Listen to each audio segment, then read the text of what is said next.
Ainda dentro aqui da temática dos crimes contra a administração da justiça, a gente entra agora no artigo 348, falando do favorecimento pessoal. E na sequência a gente fala do favorecimento real, que são dois crimes bem parecidos, conforme vocês vão perceber.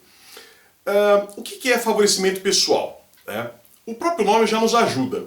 Favorecer significa ajudar. E ajudar o quê? Uma pessoa. Mas ajudar as pessoas é crime? Claro que não, em princípio não. Vai ser crime você ajudar a pessoa em uma situação bastante específica, situação essa em que isso não poderia acontecer por razões óbvias. Então, quando teria o favorecimento pessoal? Eu teria, por exemplo, quando o sujeito está sendo perseguido pela polícia, ele cometeu um crime, está fugindo da polícia, e eu vou lá, eu sou contra a polícia, eu sou contra qualquer coisa, e escondo essa pessoa dentro da minha casa, para que ela escape da polícia. Isso é favorecimento pessoal, tá? Então, de alguma forma, eu ajudar a pessoa a escapar da persecução penal, digamos assim. É isso que diz o tipo penal. Se vocês olharem lá o artigo 348, ele diz assim: auxiliar a subtrair-se à ação de autoridade pública, autor de crime, a que é cominada pena de reclusão. Então, o que a gente está falando aqui, bem amplo, qualquer pessoa cometer um crime, tem que ser crime, não pode ser contravenção, a gente vai ver isso, punido com pena de reclusão, que esteja sendo aí submetida a alguma ação da autoridade pública. A autoridade pública também aparece aqui no sentido muito amplo. Se eu tentar ajudá-lo, tentar fazer com que ele se subtraia, escape da autoridade pública, estou cometendo favorecimento pessoal. Essa que é a ideia. Coisas importantes aqui sobre esse crime, gente. Primeira coisa, crime acessório, tá? Por que um crime acessório? Porque ele depende de crime anterior, tá? Então, tem que ter um crime anterior. Ele tem que ser autor, de um crime punido com reclusão, conforme eu falei para vocês agora há pouco, tá? Daqui a pouco a gente vê como que fica a questão de detenção. Então, para que tecnicamente eu tenha o crime de favorecimento pessoal, eu preciso que anteriormente aquele agente tenha cometido fato típico, antijurídico e culpável. Eu preciso que tenha esses três requisitos aqui efetivamente preenchidos, tá? Fato típico, antijurídico e culpável, tá?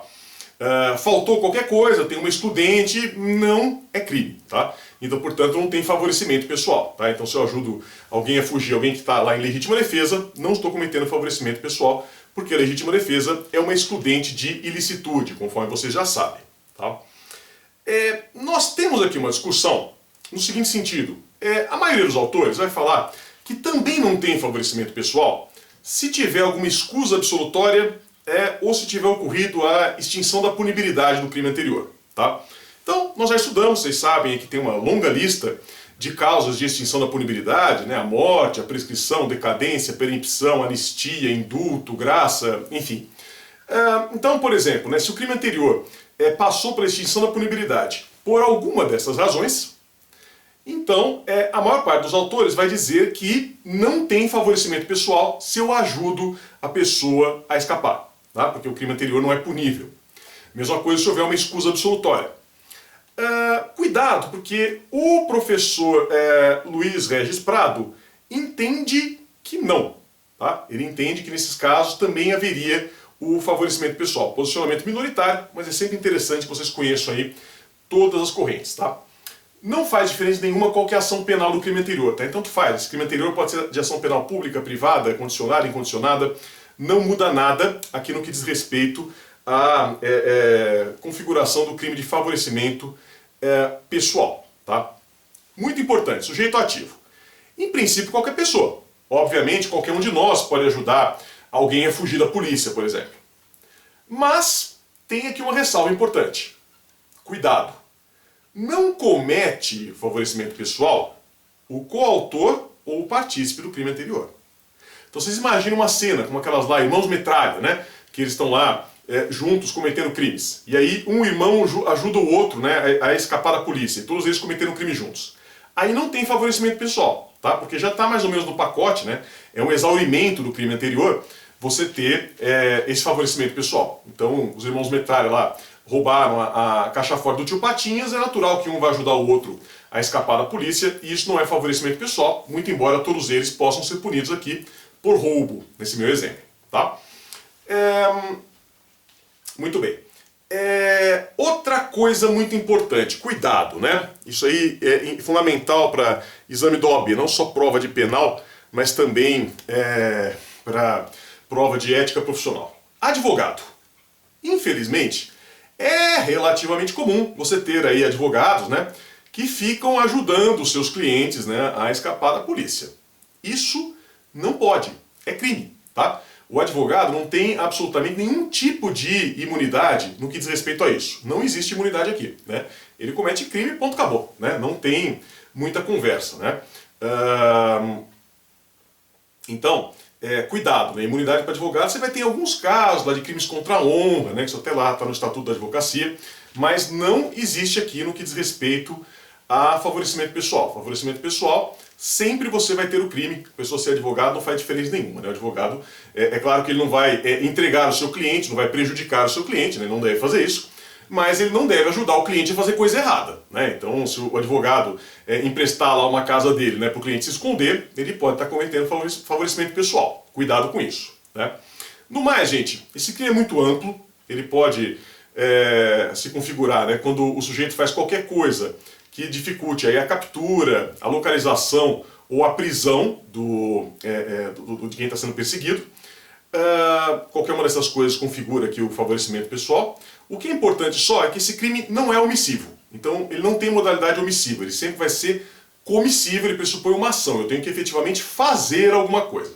Se eu não fizer nada, não cometo crime. Então, por exemplo, estou parado lá na frente da minha casa, né, olhando o footing. Acho que não era o tempo de vocês, nem do meu, na verdade. Minha mãe que fala isso, né, o footing que tinha antigamente. Então eu estou lá sentado na praça vendo um footing.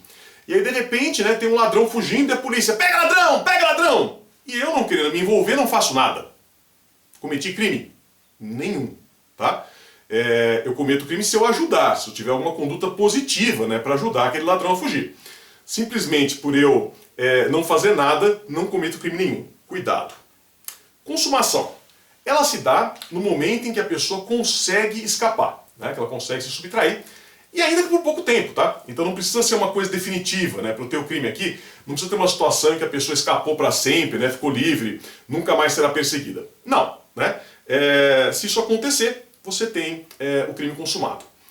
Dá para ter tentativa? Dá, e é fácil de imaginar, porque como a pessoa precisa efetivamente conseguir se subtrair, então eu tenho a tentativa quando? Quando eu ajudo a pessoa, né, mas acaba não dando certo, ela acaba não conseguindo se subtrair. Então eu vou ter a tentativa sem nenhuma dificuldade aqui nesse caso. Tá? Muito importante, parágrafo 1º, diz aqui, se ao crime não é cominada pena de reclusão. Então cuidado, eu falei para vocês, né, lá no caput, que falamos aqui de autor de crime punido com reclusão. E disse para vocês que na sequência a gente ia comentar como ficava a detenção. Então, fica assim. Na realidade também tem favorecimento pessoal, tá? Continua tendo crime. Só que vai ser uma forma privilegiada. A pena vai ser menor, porque a pena não é de reclusão. Vocês sabem, né, que existem 3 tipos de penas privativas de liberdade. Reclusão, detenção e prisão. Então, sendo reclusão, que é a mais grave, né, aí vai para o caput, que é a pena maior. E agora, se for outro tipo de pena, que normalmente vai ser detenção, né, porque se for prisão, normalmente é contravenção penal, que aí vai ser fato atípico, a gente tem aí essa forma privilegiada aqui, sem qualquer dificuldade, tá? E agora, para terminar, tem aqui esse parágrafo 2º, que é o que gera mais questões, mais dúvidas, no que diz respeito ao crime de favorecimento pessoal, que é a escusa absolutória, tá? Então, o que vai acontecer? Nós temos aqui uma escusa absolutória, prevista expressamente, né, pela lei, que na realidade vão ser aqui algumas pessoas, né, que se cometerem o crime de favorecimento pessoal, muito embora tenham cometido fato típico, antijurídico e culpável, não serão punidas, porque estão perdoadas, desculpadas, escusa absolutória. Quem são essas pessoas? Diz aqui a lei: ascendente, descendente, cônjuge ou irmão do criminoso, tá?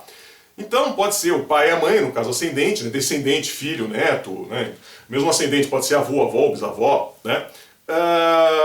Cônjuge, aí por analogia a gente pode colocar também o companheiro, no caso de união estável, como analogia em bonum pater não tem problema, ou irmão, que aí ele foi até engraçadinho, né? Porque normalmente os irmãos não têm essa boa vontade toda para ajudar o outro irmão. Mas se acontecer, né, tem escusa absolutória também, não tem problema, tá? Cuidado, gente, que essa escusa absolutória, ela não se estende a eventuais partícipes, tá? Muito cuidado com isso. Então, se o meu filho comete um crime, junto com um amiguinho dele, Zumiro, né? Eu ajudo o meu filho, eu como pai, estou aqui com uma escusa absolutória. Agora, se eu ajudo o meu filho e o Zumiro, no que diz respeito ao meu filho, ok, escusa absolutória. No que diz respeito ao Zumiro, amiguinho dele, estou cometendo crime, porque o Zumiro não é meu filho. Então assim, você quer ajudar o seu filho bandido? Você ajuda só o seu filho bandido. Ah, mas e o comparsa dele? O comparsa dele, você manda procurar o pai dele, né? Porque ele que vai ajudar. Caso contrário, você comete favorecimento pessoal, tá? E nesses casos aqui, vai ser absolutamente irrelevante algum tipo de erro que possa acontecer, né? Então, o pai ajuda uma pessoa que ele não sabe que é filho, né?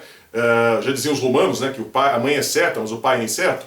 Então, o pai ajuda sem saber que é filho, mas é objetivamente filho, ele vai ter direito à escusa absolutória, tá? Esse erro aqui não vai mudar nada aqui para nós, tá bom? Não percam aqui na sequência, favorecimento real, que é crime parecido, porém diferente, vocês não podem confundir. Até já!